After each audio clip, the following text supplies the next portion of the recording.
الرحمن الرحیم۔ شروع اللہ کا نام لے کر جو بڑا مہربان نہایت رحم والا ہے۔ سبحان الذي أسرى بعبده ليلا من المسجد الحرام إلى المسجد الأقصى الذي باركنا حوله لنريه من آياتنا إنه هو السميع البصير۔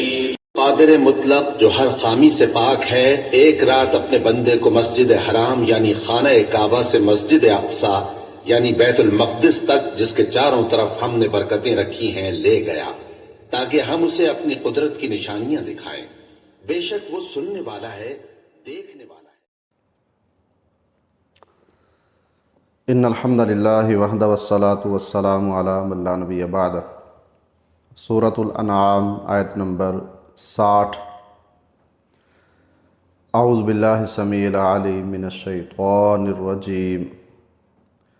وَهُوَ الَّذِي، اور وہی اللہ تبارک و تعالی جو یتوفاکم، تمہیں قبض کرتا ہے، باللیل، رات کو، وَيَعْلَمُ، اور وہ جانتا ہے، ما جرحتم، جو تم نے کمایا، بالنہار، دن میں،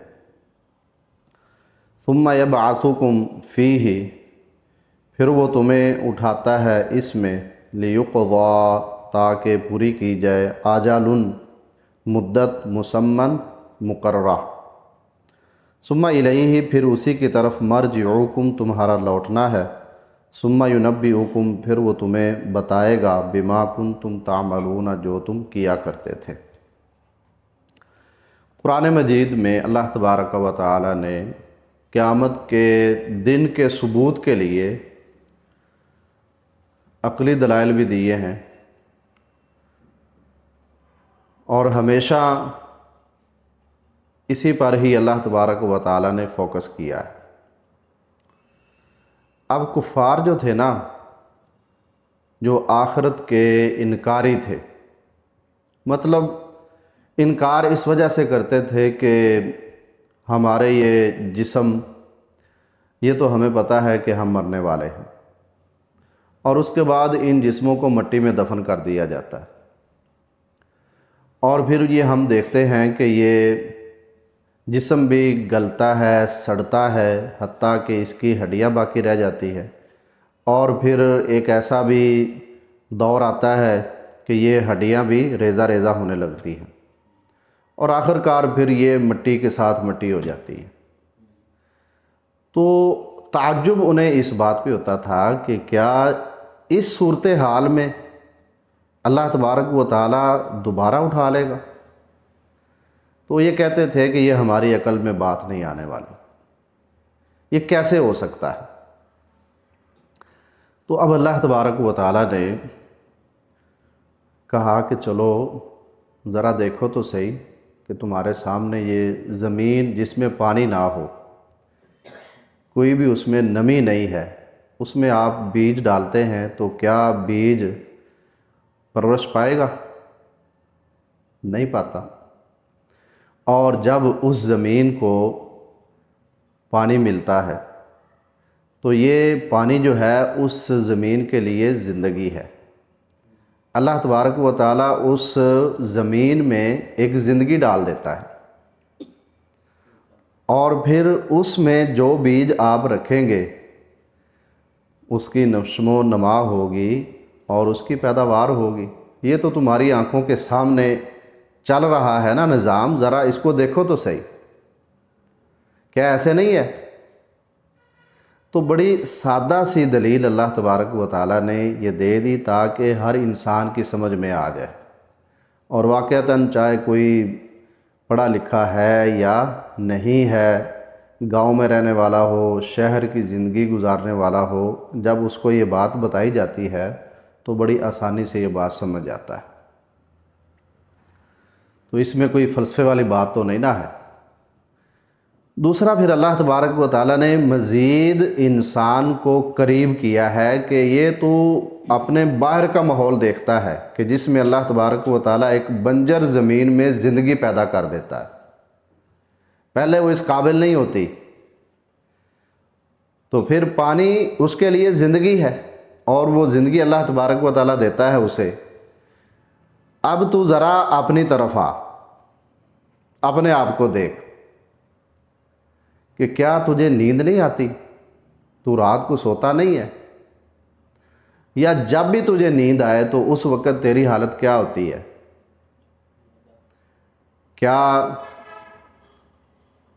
ایسا انسان کہ جو سویا ہوا ہو، اس کے آس پاس جو ہو رہا ہے، جو پہلے وہ بیٹھ کے دیکھ رہا تھا، اب اس کی آنکھیں بھی بند ہیں،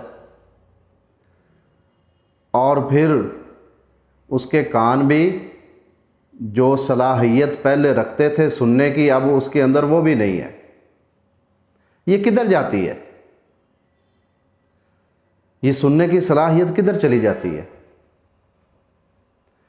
یہ جو شعور انسان کے اندر ہوتا ہے، سمجھنے کی، سوچنے کی صلاحیت، یہ ساری صلاحیتیں کدھر جاتی ہے؟ اے انسان تو اس پہ غور کر۔ تو ایک طرح سے اللہ تبارک و تعالیٰ فرماتے ہیں کہ یہ تمہاری ایک موت ہے۔ اللہ کے رسول صلی اللہ علیہ وسلم نے فرمایا نا کہ نیند جو ہے اس کا تعلق موت کے ساتھ ہے، یعنی جب انسان نیند میں جاتا ہے تو سمجھ لیں کہ وہ موت کی وادی میں چل رہا ہے، اور جب وہ موت کی وادی سے باہر نہ آئے تو مکمل اس پہ موت آ جاتی ہے۔ تو اللہ تبارک و تعالیٰ موت کی وادی میں انسان کو لے جاتا ہے، لیکن پھر اس کو چھوڑ دیتا ہے۔ تو اے انسان، اگر تو یہ باہر کی دنیا کو، باہر کے نظام کو دیکھ کر نہیں نہ سمجھا، تو ذرا اپنے آپ پہ غور کر کے یہ بات سمجھ لے کہ تو روزانہ مرتا ہے اور روزانہ اٹھتا ہے۔ تو کیا اللہ تبارک و تعالیٰ نے یہ جو نظام بنایا ہے اس کا تو مقابلہ کر سکتا ہے؟ نیند تو انسان کو لازماً آنی ہے نا۔ اگر انسان تھکا ہارا ہوا ہے تو ویسے وہ ریسٹ کرے، سوئے بغیر اپنے جسم کو ایک جگہ ٹکا لے یا لیٹ جائے تو اس کی تھکاوٹ دور ہوگی؟ نہیں ہوگی، جب تلک نیند نہ آئے، جب تلک یہ موت کی وادی میں نہ چلا جائے۔ اس لیے اللہ کے رسول صلی اللہ علیہ وسلم جب سوتے تھے نا تو کیا فرماتے تھے؟ اللہم بسمک اموت و احیا، اے اللہ تیرے ہی نام کے ساتھ میں مر رہا ہوں اور تیرے ہی نام کے ساتھ میں زندہ ہوں گا۔ الحمدللہ الذی احیانی بعد ما اماتنی و الیہ النشور۔ پھر جب اٹھتے تو الحمدللہ الذی احیانا کے الفاظ وہ سب کے لیے آ جاتے ہیں، اور احیانی وہ اپنے لیے انسان کہہ دیتا ہے۔ تمام تعریفیں اس اللہ تبارک و تعالیٰ کے لیے ہیں کہ جس نے مجھے زندہ کر دیا، بعد ما اماتنی، مجھے مار لینے کے بعد، و الیہ النشور، اور اسی کی طرف ہی کٹ ہے ہمارا، اسی کی طرف ہی لوٹ کے جانا ہے، اسی کی طرف ہی جمع ہونا ہے سب نے۔ تو یہ انسان تو روزانہ اس موت کی وادی میں جاتا ہے، آتا ہے، اور اللہ تبارک و تعالیٰ ایسے ہی انسان کو گزار کر جب اس کی موت کا یقینی فیصلہ کر لیا جاتا ہے تو پھر اس پر مکمل موت واقع کر دی جاتی ہے۔ اور اس لیے اس چیز کو سمجھانے کے لیے کچھ مفسرین نے روح کی دو قسمیں بنا دی، ایک حیوانی اور ایک روحانی۔ تو جو نیند میں روح قبض ہوتی ہے وہ کہتے ہیں کہ یہ روحانی ہے، روح جو قبض کر لی جاتی ہے، اور اگر جو جسم میں رہتی ہے وہ حیوانی روح ہوتی ہے، اور جب ان دونوں کو نکال لیا جائے تو اسے ہم موت کہتے ہیں۔ تو اللہ تبارک و تعالیٰ نے انسان کو اپنے ہی قریب کر کے یہ بات سمجھائی ہے کہ انسان تو اپنے قریب ہو، اپنا نظام ذرا دیکھ کہ کیا اس سے یہ تجھے سمجھ نہیں آتی کہ اللہ تبارک و تعالیٰ اس بات پہ قادر ہے کہ وہ تمہیں اٹھائے گا؟ اور کیا اللہ تبارک و تعالیٰ نے انسان کے علاوہ کوئی مخلوق نہیں بنائی؟ تو اس آیت میں ایک تو اللہ تبارک و تعالیٰ کی کمال قدرت کا بیان ہے، اور دوسرا اس بات کا ثبوت ہے کہ اللہ تبارک و تعالیٰ تمہیں تمہارے مرنے کے بعد دوبارہ زندہ کرے گا، اور پھر ایک دلیل بھی دے دی کہ وہ رات کو تمہیں فوت کرتا ہے، قبض کرتا ہے، اور اسی طرح جو تمہارا دن میں کام ہوتا ہے، جو تم کرتے ہو، اللہ تبارک و تعالیٰ اس کے متعلق بھی جانتا ہے،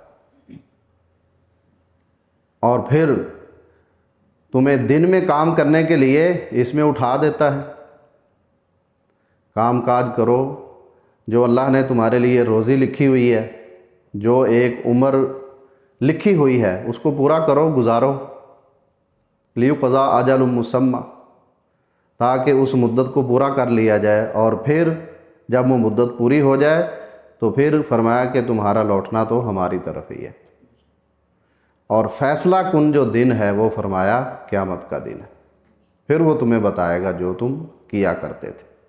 تو اس میں ایک بڑی تنبیہ بھی کر دی گئی ہے کہ انسان آخرت کو یاد رکھے، جب یہ آخرت اس کے ذہن میں موجود رہے گی، اس کی فکر، تو یہ انسان درست چلے گا، کیونکہ اس انسان کو فکر ہوتی ہے کہ اس کے عمل کے متعلق اس کو معلوم ہونا کہ مجھ سے پوچھا جائے گا، یہ احساس ہونا، تو پھر اس کو فکر ہوتی ہے۔ اللہ تبارک و تعالی ہمیں ہدایت اور اس کے مطابق عمل کی توفیق عنایت فرمائے، وما علیہ الا البلاغ المبین۔